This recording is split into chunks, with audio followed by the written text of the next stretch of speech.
The M4 iPad Pro has become part of my everyday carry. If you remember, I was new to using an iPad Pro only this time last year, but since buying it, I've started to turn to it more and more. I mean, I was already a massive fan of it and loved using it before iPadOS 26, but since I've started running a public beta on it, well, I've kind of fallen in love with it all over again. It's like I've got a brand new iPad to play with, and right now, I can't get enough of it. iPadOS 26 has changed everything. Now I can be as productive as I want on here. I mean, I can properly multitask. And as we know, the iPad has the best display by a country mile of any of Apple's devices. And it has pretty decent battery life as well. And because of the new OS, I can finally just grab my iPad and do most of my work on it from anywhere. The iPad has just grown up in front of us. It has finally come of age. Now, the iPad has become a real workhorse for me. It's easy to forget what an amazing bit of design this 13-inch M4 iPad Pro is. I mean, just look at the beautiful design of it. How they packed so much inside this super slim iPad, I have no idea. Where possible, I love to get the iPad out of the case and just use it by itself. Its USP is how good it feels case-free, but I really only ever get to do that at home over the weekends on the sofa. But the more I'm relying on it and using it away from the studio, the more I know I need to take care of it too. In some of my recent iPad videos, a lot of you kept mentioning one brand, ESR, and the quality kit they're putting out right now. So on the back of that, I reached out to them to find out more about what they're up to and what I've been missing out on. I've been using the kit they sent me, the Do-It-All Shift magnetic case, the Rebound keyboard case, the Armorite UltraFit Screen Protector, and their Geo Digital Pencil for about a month now. And on the whole, my feedback is pretty positive. Is it perfect? No, but then again, what is? So in this video, I'm going to walk you through my honest thoughts, both good and bad, of this ESR kit. Let's start with these, the cases. And first of all, their more portable case, the Shift magnetic case. The pluses are it's stupidly versatile and it's perfect as a case that doesn't weigh too much or add too much bulk to the iPad if you're looking for a way to protect your iPad when you're out and about. You may never use them all, but it has 6 unique user modes to choose between, along with highly adjustable viewing angles, including portrait and landscape modes, a raised screen viewing mode, and it even has this fridge mounting feature, which could be handy. Again, it's one of those things I won't use all of the time, but when I'm in the kitchen cooking, which I love doing, it's another useful added-in feature which helps save on worktop space and keeps your iPad away from splashes. As you may know,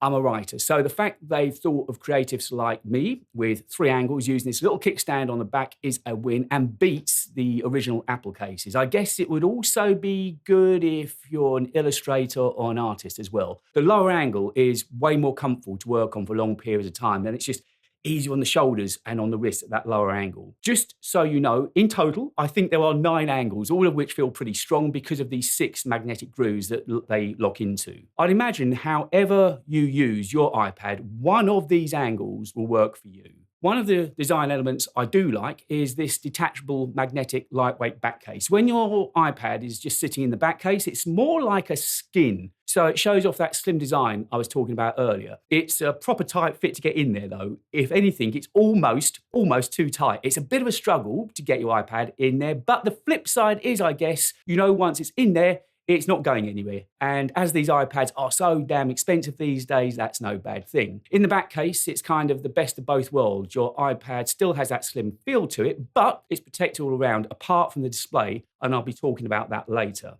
When you have the full case on, it feels pretty travel ready. And this pencil pouch on the back is something we've all been crying out for ages, it seems. No more worrying your pencil is going to get knocked off, lost, or fall off in your bag or luggage. Okay, so I haven't had time to carry out a long-term test on any of this gear yet, but the case feels durable enough. And over the past month or so that I've been using it, it looks like it'll wear well enough and not show scuffs too much. It's made of a kind of a semi-polished material that doesn't feel as premium as the keyboard I'm about to talk about, but it's harder wearing and it hardly shows any fingerprints at all. And any mark it does pick up seem easy enough to clean off. The magnets they use are seriously strong. I can't get over to you how strong they are. You get that immediate resounding clunk as they snap together. Again, it goes to that feeling of knowing that your iPad isn't going to shift and it'll be safe. And I can see that this would be the case I'd reach for 9 times out of 10 if I was going on the road. The other case I've been using is the Bluetooth Rebound 360 magnetic keyboard. It's made of a much softer rubberized material, and while it's really lovely to hold and touch, because it's softer, it's a bit of a fingerprint magnet. They clean off okay, but it does attract more fingerprints. There's this clasp, which doubles up as a secure way of keeping the keyboard closed and a place to keep your pencil safe too.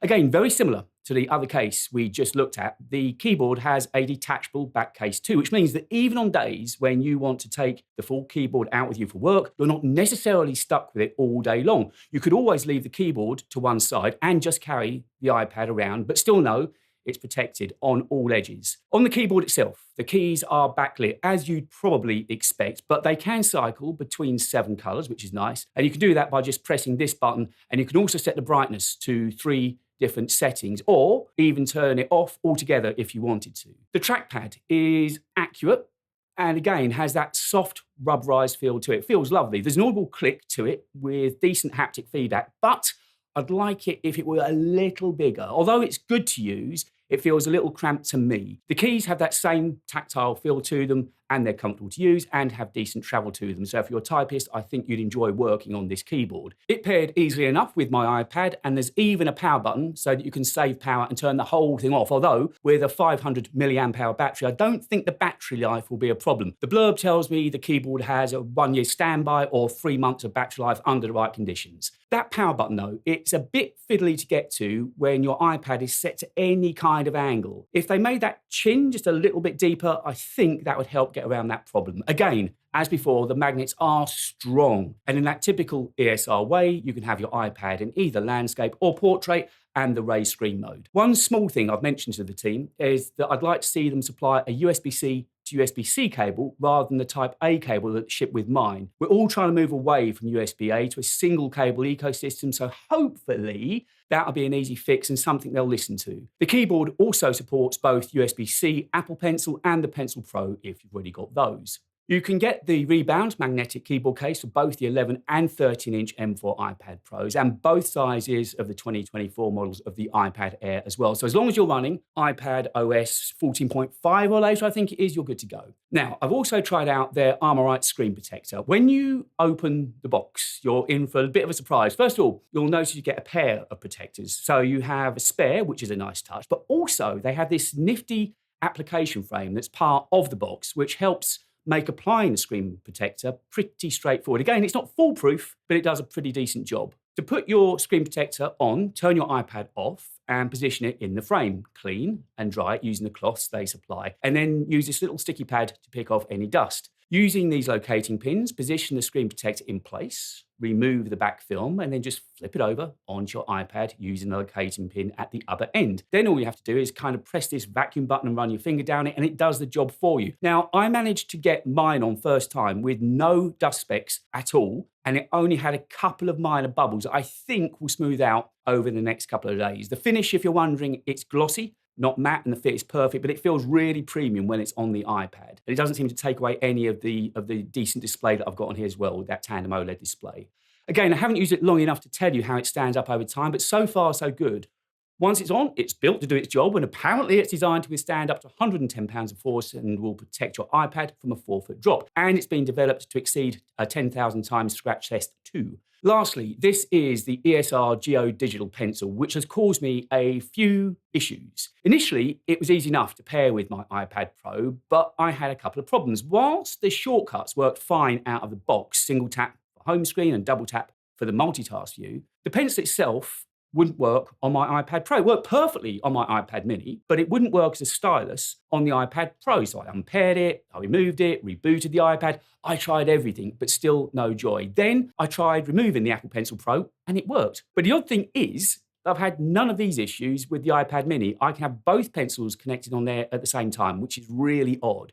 Once it's working though, it feels almost exactly the same as the Pencil Pro, and writing and drawing feels fine. So if you want a pencil for your iPad Pro, but find it hard to justify the price of a Pencil Pro, then this is a sensible alternative. The Geo Pencil is FireEye compatible and will charge to full in only 20 minutes using a supplied cable, or you can charge it magnetically as well. With the Pencil, I did have a USB-C to USB-C cable, which makes the other cable they supplied with the keyboard even more of a mystery. I mentioned those shortcuts a moment ago. It would be great if they were customizable, but sadly they're not, although I think that's more the fault of Apple and their restrictions on third-party suppliers than it is of ESR. Because of this little rubber plug that covers the USB-C port on the pencil, it doesn't fit 100% flush to the edge of the iPad when you attach it. And because it's not flush, I guess is why the magnet doesn't feel as strong as it does on the OEM pencil from Apple. Adding it to my devices in Find My was simple enough, but I have had a few instances where the pencil has made the odd chime when it's just sitting on the desk next to me for no obvious reason that I can see. It comes with some spare tips and it's compatible with all models of iPads from 2018 onwards, whereas Apple's Pencil Pro will only work with the 2024 and 2025 iPads. And as I said a moment ago, this pencil works with both my iPad mini and iPad Pro. It's not quite as heavy or as solid as the Pencil Pro, but other than that, it feels pretty similar. I'd say it's probably the most cost-effective alternative to Apple Pencil Pro out there. You get to enjoy some of the same features of the Pencil Pro, but for a fraction of the price, $32.99. I'm glad I listened to you and looked into ESR. There are a few minor areas that could do with improvement, nothing that stands out as being a massive flaw. I've always been, for some reason, an Apple-only guy, but now I can see not only are there alternatives, but in some instances, those alternatives are better thought out and more affordable too. Sometimes Apple can be guilty of getting stuck in a rut with some of their accessories, so using these alternatives has been an eye-opener. When ESR set out on their journey over 15 years ago now, they had one simple mission statement, which was tech made easier. Not only have they made it easier, but they've innovated along the way. And importantly, they've listened to customer feedback too. All this gear I've shown you today comes packed with handy QR codes to help you get up and running as quickly as possible, and also this Care Plus leaflet so that you can activate your 24-month warranty and reach out to customer care if you should ever need it. If you want to try out any of this gear that I've shown you for yourself, then the good news is there are some special discount codes for you below that you can use to get your hands on them. The point of this video wasn't to be a hard sell. I think you know me better than that, but rather to let you know that there are some good alternatives to Apple accessories out there that I think you should take a look at, and ones that I know you'll love to use.